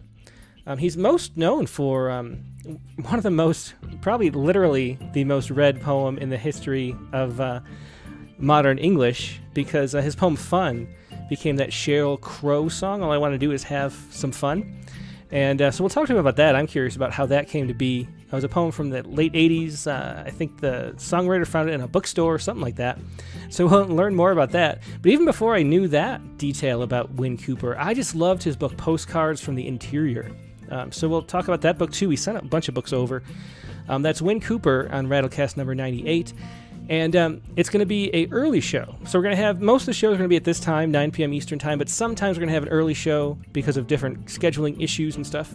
So Win had to do an earlier show, and it's going to be noon Eastern time, 9 a.m. Pacific. We'll start out with Poet Respond Live, as always. Then we'll do Talk to Win for an hour. Then we'll do Open Lines. So that is next Sunday, June 20th. I'm going to take a really quick break, get the Open Line stuff set up, and I will be right back.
And I'm back. Thanks so much for your patience.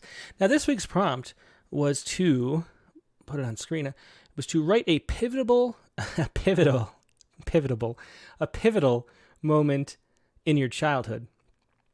And now my pivotal moment, I think you've heard me write some poems about how I'm estranged from my father. This pivotal moment, I tried to write a really brief, short kind of poem this week.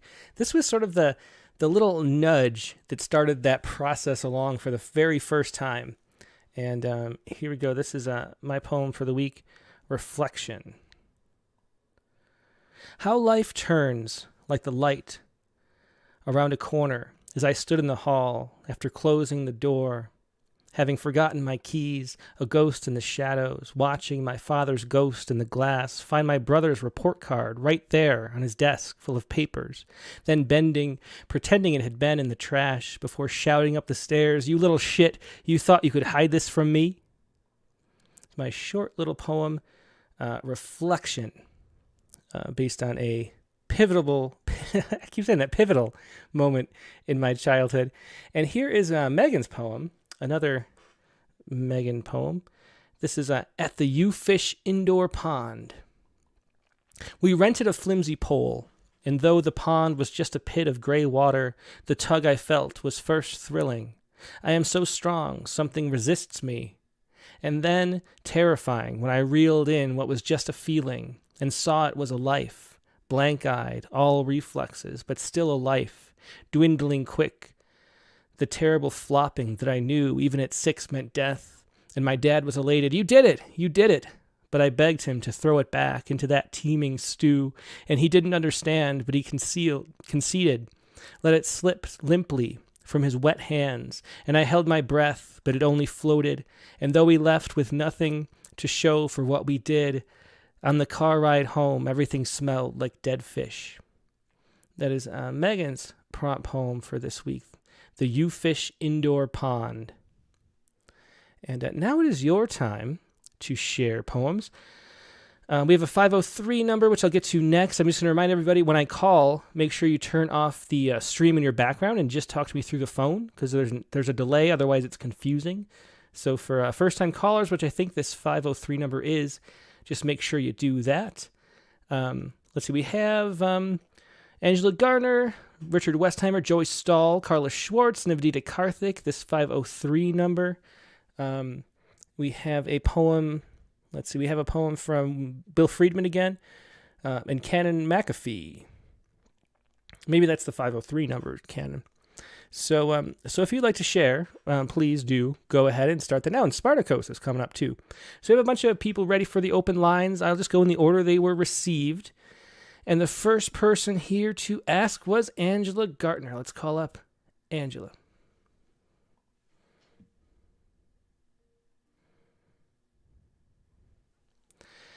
Hey, Angela, let me pull you in.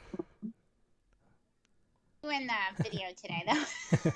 Okay, no problem at all. It's a non-video day. Those are good days too. What did you want to share today? I wanted to share my the poem for Poets Respond. Uh-huh.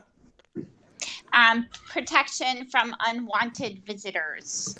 Okay, well, why don't you explain what that's about while I pull it up?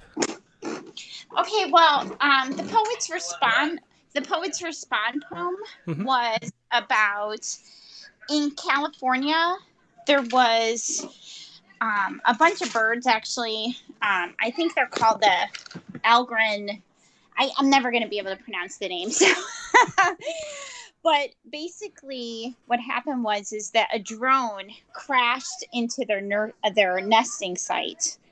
So what happened is that they basically fled it, because birds don't typically leave a nesting site easily. Hold on. No problem. I hear myself in the background, so I'm going to shut myself off. Okay.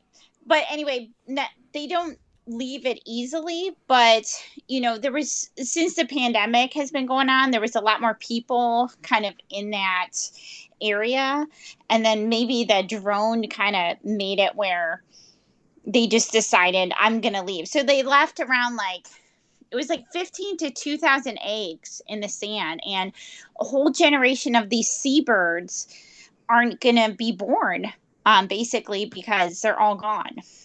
Yeah, we see this picture on the screen. That is a lot. Are those eggs in the picture? I think those are eggs. That is so sad. I mean, that is thousands of eggs. 3,000 eggs, it says. Yeah. Well, I think the LA Times got that wrong. I don't think it was as many, but it was around 2,000 eggs that were abandoned by these seabirds. So basically, they usually come every year. They come to that place to be safe and to nest, and basically they just left because of the human disturbance. So I was just thinking, as a mom, it's just sad. And this is a real story. They're a blue jay. I know there's a blue jay in our tree, and I've seen them nesting. I've seen their little babies. And then one day they just I went outside and he was swooping at my head. He was not a happy bird. And I think it had a lot to do with, it was nesting season for them, and they did not want me around. And I mean, we don't realize how much we interact with wildlife and how much we can disturb them, because, they can't talk to us and tell them, hey, get out of, we just have to learn to interact better with them. Yeah, for sure. Yeah. I mean, here living in the woods, there's a lot of interaction. The ground squirrels, they come out with their babies, and the bunnies, and there's a bird that attacks the mirror in our car just constantly. He thinks it's another bird, trying to steal his woman or something. Oh, no. And so he'll peck at his own reflection. And we have to put a net or a towel or something over the side mirror, so that this bird doesn't break our car. So I don't know. Happens all the time. But let's hear this. Protection from unwanted visitors. Protection from unwanted visitors. Here's some advice. When a blue jay attacks you, his beak is open wide as he's dive bombing. So duck your head and move from side to side. The bird did give me a warning from the wooden fence. He was squawking loudly and made everyone jump. I knew his kin was nearby, hidden in the calaman trees. He was disturbed by the spinning of the small wings and hums of the engine cylinders. A neighbor across the street was flying a remote-controlled drone. My son chuckled when the plane sputtered to the ground. He went back to thumping his skateboard on the pavement. Watch me land this ollie. I looked at him and thought about the eggs in the sand. They were silently waiting for their mother's warm feathers, listening for high-pitched songs in rhythm with the ocean waves. They were alone when melting in the grains of abandonment. My son, born in turbulence, his hair was wet from the sun rays.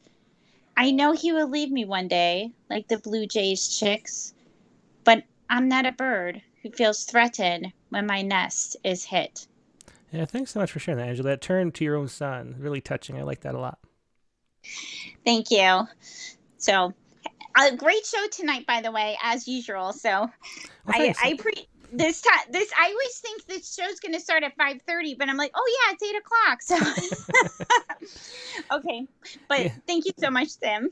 Yeah, no Thanks. problem. Sorry, I think I might say sometimes the time here instead of the time in other time zones. It's so confusing, but hopefully we get it worked out. Thanks, Angela. Thank you. Good night. Bye-bye. It's Angela Gartner with Protection from Unwanted Visitors.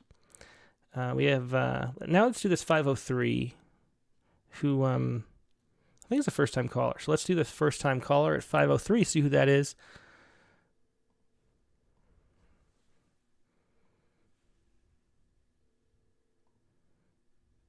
Hey, this is Tim from Rattle, and you are live on the air. Who am I talking to? Well, it's Cont'd McAfee. I thought so. Yeah, so glad you could join us. Well, thank you, Tim. This was a good prompt, and the first thing that came to mind, I thought, oh, no, I don't want to write about that. Exactly. But then when I gave it a chance and stuck with it, I was glad that I did. So here goes. Yeah, go ahead whenever you are ready. He gave me the belt. Dad wanted me to beat him. That hard yellow slip marked detention for 3 demerits in class. First burned the air between us, the opposite of gold. Then he handed me his belt, and I stood a frozen 7th grade son of a 7th son in a closed side room of the church gymnasium with the principal, my father, on all fours. He wouldn't get up, but he raised his voice like a fist over and over, urging me to do it, to swing at his guilt or mine, I did not know. But he was wounded for our transgressions. He was bruised for our iniquities. The chastisement of our peace was upon him, and with his stripes we are healed. For talking in class at 13. Retention. Thou shalt not make unto thee any graven image. I could not engrave upon his flesh. Ye shall not make any cuttings in your flesh for the dead. Part of my faith died in that room. God is love. But did he hug me when it was over? What I remember is I could not turn love into pain, pain into love, was unable to do anything but cry, I can't. A cleaving command still in my right hand. Oh, powerful poem and tough story. Thanks so much for sharing that. He gave me the belt. Thank you, Tim. Yeah, thank you.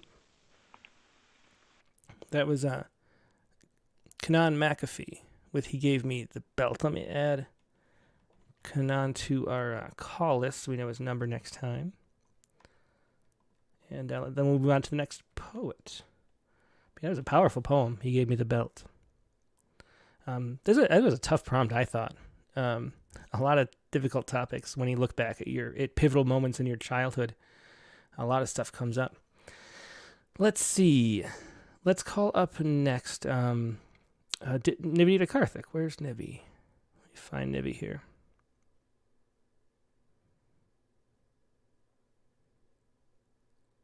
Here we go. And then Nivedita's poems.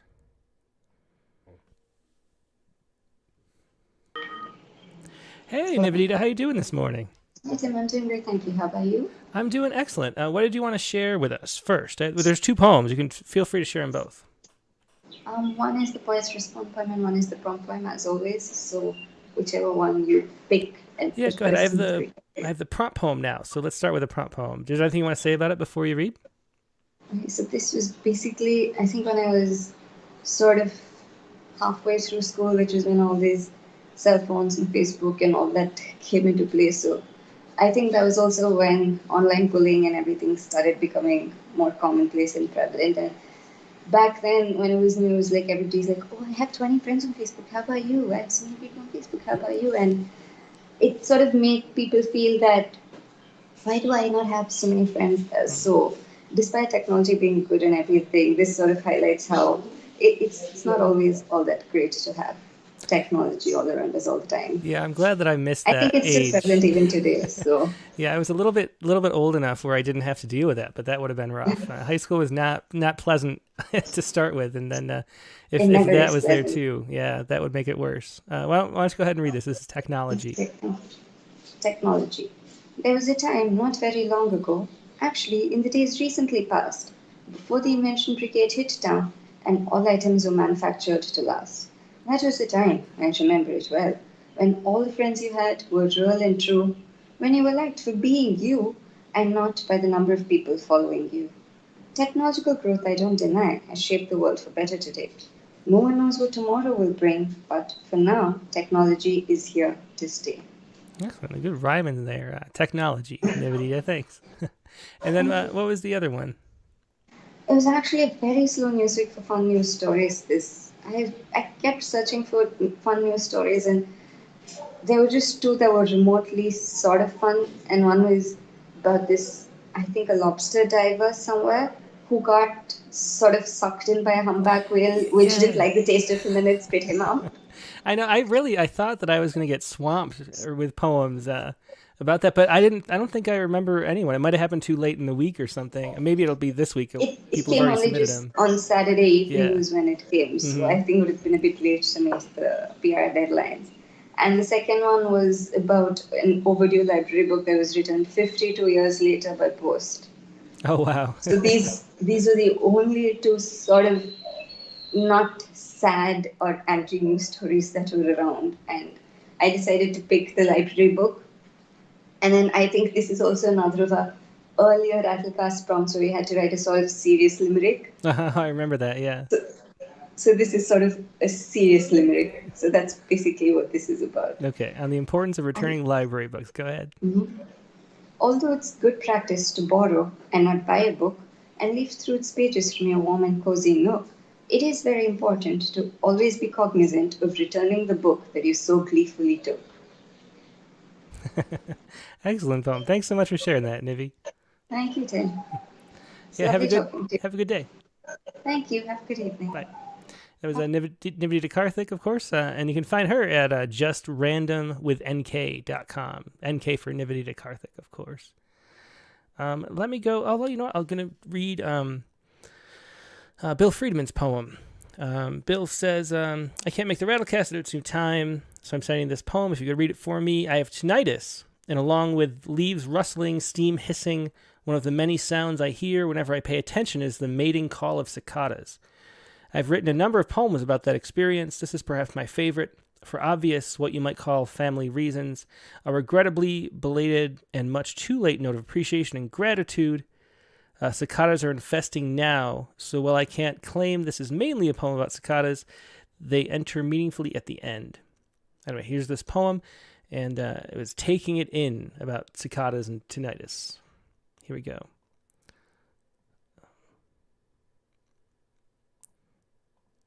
Taking it in. Mine was a nervous mother, anxious, fearful. Wouldn't let me have a bicycle. I'd ride it in the street, be run over, crippled, killed. Wouldn't let me stay out late. She'd have to wait here by the window. Wouldn't sleep, knowing I'd be mugged, more likely kidnapped, murdered. Even visiting her for a week or more at 30, she begged me not to come home after 9.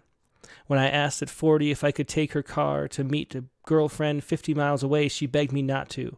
I'd get lost, wouldn't find my girlfriend or the way back home. I've never known a bicycle or stayed out late and didn't meet my lover or make love to her that night. But my God, how that other woman, keeping anxious vigil at a window somewhere, loved me. I know you're thinking I mistake a stifling, clenched possessiveness for love, but I knew love when I felt it, and I felt it then.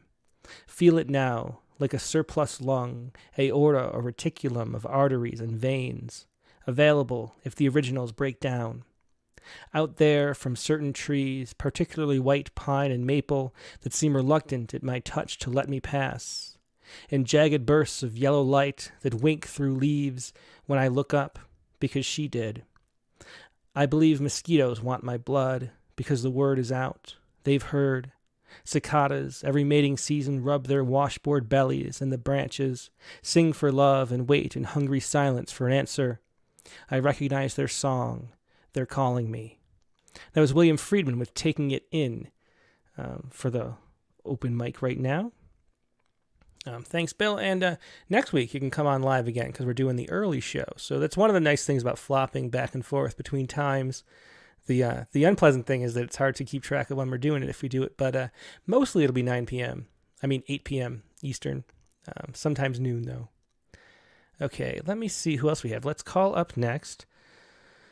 Let's call up Richard Westheimer. I think he is next in line. And Richard has a prompt poem and a Poet Respond poem as well. Good evening, Richard. How are you doing tonight? Good. I'm going to have to get this calendar thing straight, going back and forth and back and forth. I know. But, I mean, we used to do it before. We're having more international poets on, though, lately for some reason. Oh, which is great. And and Wynn just couldn't make a late night Sunday, so that's different. But we're having, I don't know, just a bunch of people from overseas, and so you got to do it early. But anyway, what did you want to share? We have a poetry prompt poem and a prompt poem. Which one do you want to do first? I'll do the order. The Poets Respond poem, which is called Decryption. And very briefly, there was a story about the criminals who got passed around these encrypted devices, and I just kind of sat on it for a while and walked up to my room one night and heard the encrypted sounds outside my window. Oh. So, yeah, interesting. Okay, go ahead whenever you're ready. I'll put it. Okay, this is called Decryption. I assume my phone is compromised, hacked into by an enforcement regime determined to intercept my dreams, maybe make sense of my agitation.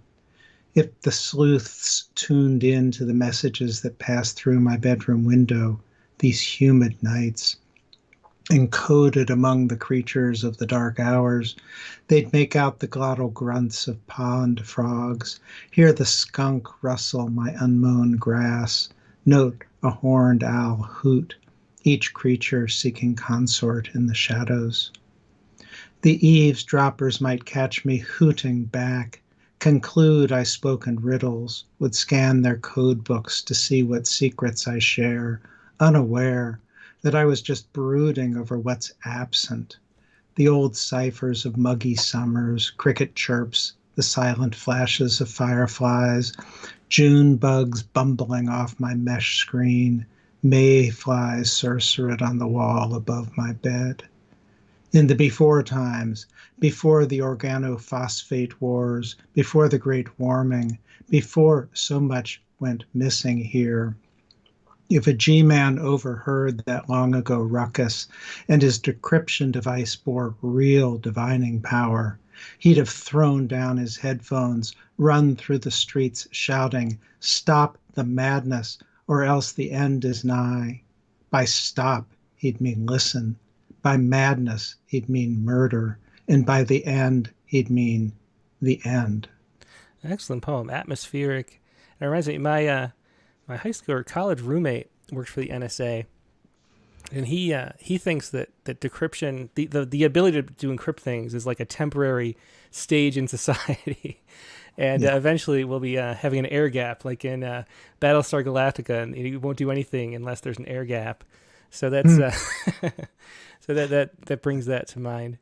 Okay, let's hear the other poem, the prompt poem. Yeah. Well, as with some of the others, I don't have a lot of childhood memories, so this one was sort of like therapy, like sit down and wonder, what happened. Well, that's interesting. Why don't you have many childhood memories? I don't know. I actually doesn't- looked this up on the internet. What characterize people who don't have childhood memories? And part of it is, I think I was sort of like emotionally stunted, and emotions and memory are very close together. Interesting, yeah. Which is one of the reasons why girls who are sort of like at least bred in our society to recognize emotions tend to have more childhood memories because they have more emotional connections to That's things. really interesting. I never heard that before. Yeah. Well, I was curious. Yeah. What makes me so weird? So I did remember this after a while. Flashback to boys' school. The woman who ruined me inhabited a windowless room at the end of a long hall. The sign on the nicked wood door read, "Special Tutoring." Inside, by my memory, was cave dark, with fixtures barely seen by the light leaked from the machines meant to speed my reading. 2 left scars, one illuminated by the kind of lamp used to interrogate suspects, flashed words so fast I could not catch up.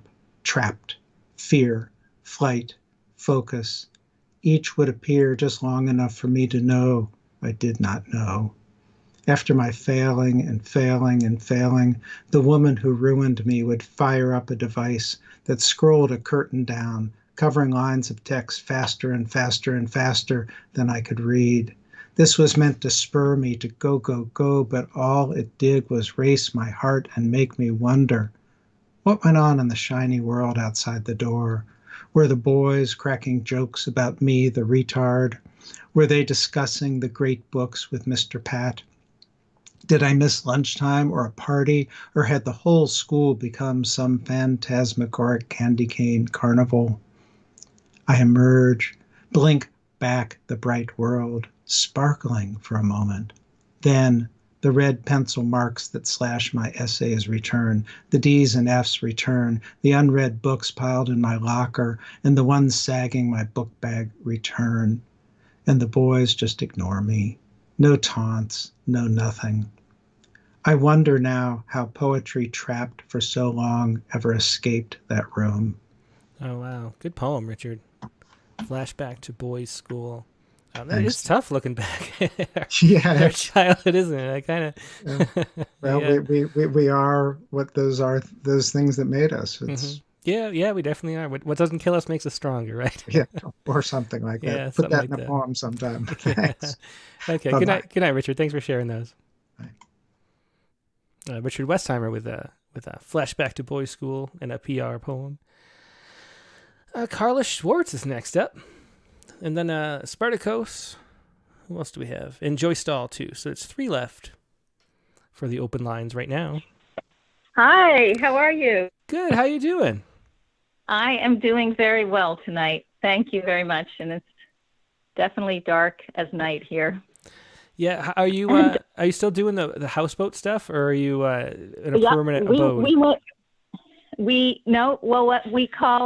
We do what we call going out to dinner very often, which means that we step onto our houseboat and take it out into the middle of the lake and heat up the food in the microwave or cook it in our kitchen in the houseboat. And then we have a nice, lovely dinner and then come back to a house that's on an island in Lake Winnipesaukee. So that's great. Just did that this evening. Very nice. So, okay, so I'm going to read you my poem called Astronaut. Okay, and this is a prompt poem, right?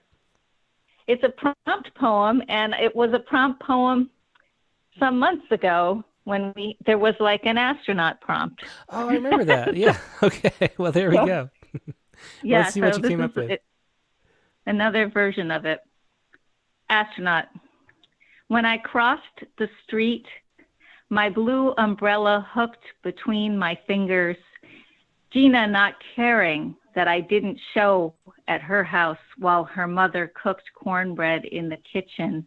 I was excited to bring the umbrella that I might drop in like Mary Poppins from the sky as I stepped into the street. The steel grill, a Chevy, a brand new Nova kissed my ear, smacked my head, ejected me to land in a sea of our driveway. All I knew at first, I couldn't stand up, couldn't walk. Later, knowledge of damaged nerves emerged, a capsule in the ocean.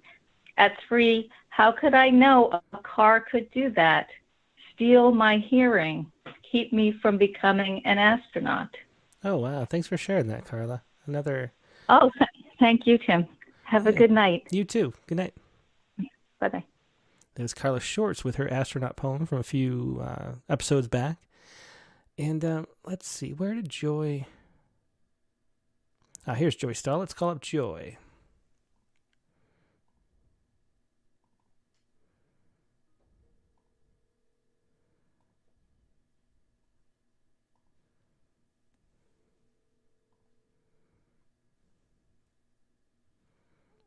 Good evening, Joy. How you doing tonight? All right. And what did you want to share? I have the childhood memory prompt, and I won't spoil it, but I will say that I discarded a lot of different ones before I settled on one that I wanted to actually write about. Okay, well, let's hear it. All right. Pay attention. I can still see the room when I let my mind wander back. Beige walls, 60s couch and chair, TV screen nestled in a wooden cabinet balanced on legs, which now reminds me of the Jetsons. My dad turns on the TV, picks up my 1-year-old self, then settles into the chair. He balances me on his knee and points at the television. Pay attention. Remember this. We are watching history happen. In later middle age, when I commented to him of this, my earliest memory, Dad no longer remembered saying those words to me. But I remember as vividly as yesterday, Apollo 11 and Eagle landing on Earth's moon. Yeah, great memory there. Pay attention. Thanks so much, Joy. Thank you. Good night. Night. Was that Joy Stahl with Pay Attention? And next up, I think, let me just remind you, if you'd like to call in, the number is 818-850-7727, or send me a chat message over Skype. But I think we have our last caller here is going to be Spartacus et Nostris. So let's call up Spartacus. You know, I should call Spartacus first. I should call him early because he's, it's like 3 a.m. or something in the UK where he is.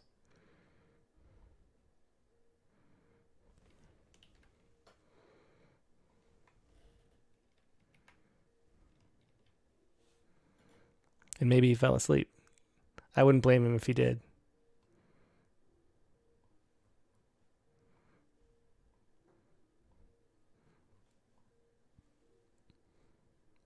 Okay, I think, not sure if Spartacus is here, but it is so late where he is. So I will give Spartacus a second. Actually, I'm going to, let's share, you know what I'm going to do? I will share a random poem. And then we'll see if Spartacus replies really quick, and then I'll just read him for him if not. This is, I just pushed the random button here, and this is the poem that popped up. This is Andrea Defoe, For a Piano Abandoned in the Breadbasket. And this is a poem from Rattle number 28. And about Andrea, she says, I must have been about 15 in the middle of a forest when I happened upon a gravestone inscribed, outward sunshine, inward joy, blessings on thee, barefoot boy. I was amazed at how the right lines in the right place could elicit a gut response from me. And that was her paragraph about why she writes poems.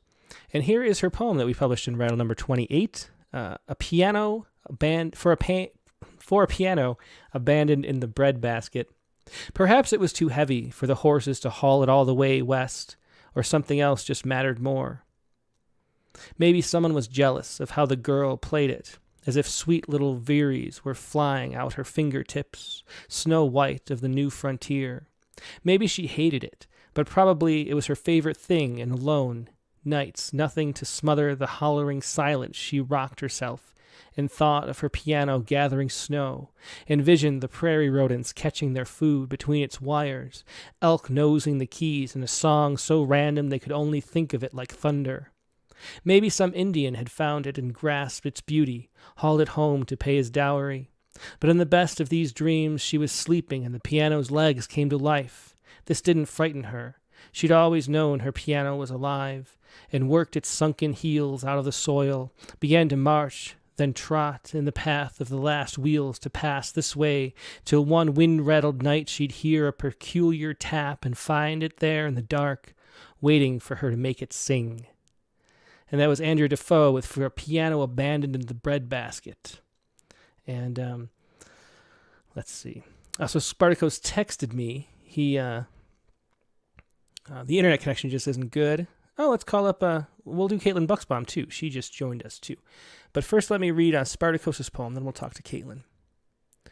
Here we go. It says, A Letter to the Fairy of a Tree. And that was Spartacus's prompt poem. So here that comes. Letter to the Fairy of a Tree.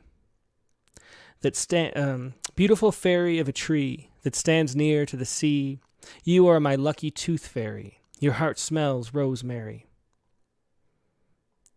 Revising all the exercises yesterday for my exams, I felt headache with so many diagrams.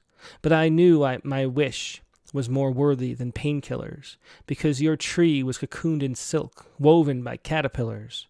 I was brave to sing before I tied to my tooth a string. I made my wish while tying the other end to a door that I tried to befriend. Then I closed my eyes and waited for the breeze to shut the door. I counted up to 100 before my tooth fell on the floor. I was scared of physics, and I did not want to fail again. I didn't want to put a Post-it note on the freezer before my weekend.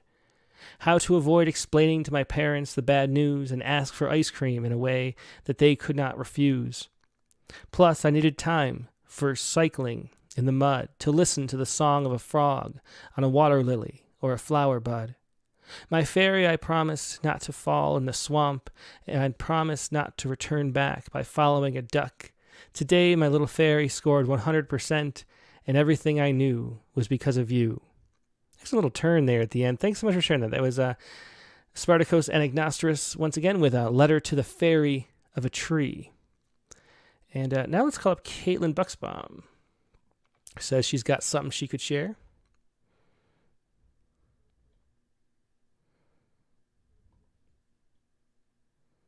Oh, I can't show it because she sent it in Drive. Let's see.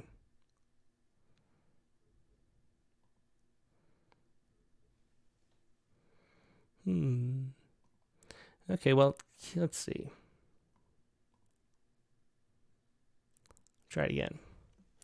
So, Caitlin also has a poem, a Poet Respond poem. We're not getting a connection here. But in the Nonconformist, which was published today. So I'll read that if we can't get a connection. Yeah, it's just not connecting at all.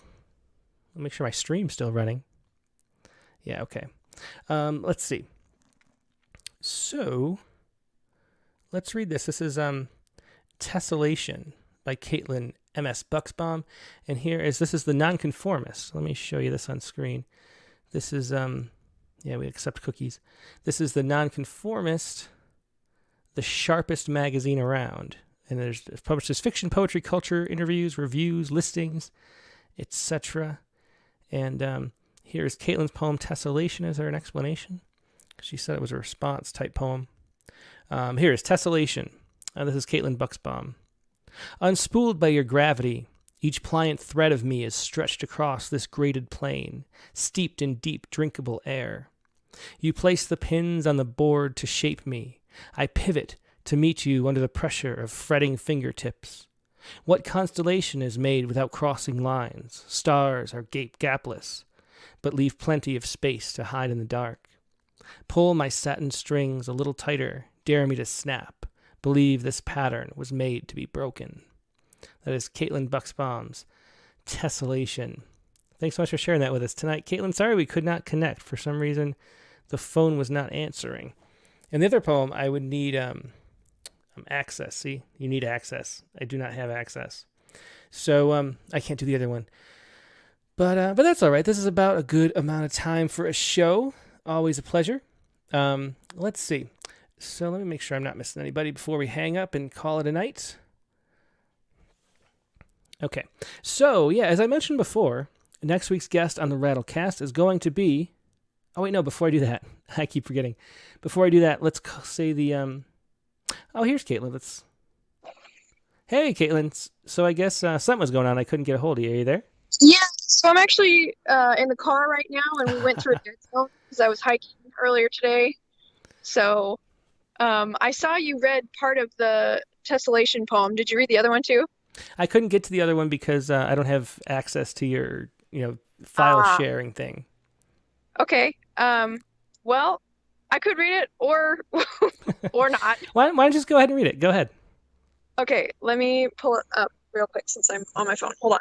I hope someone else is driving though. Let's see where did it go.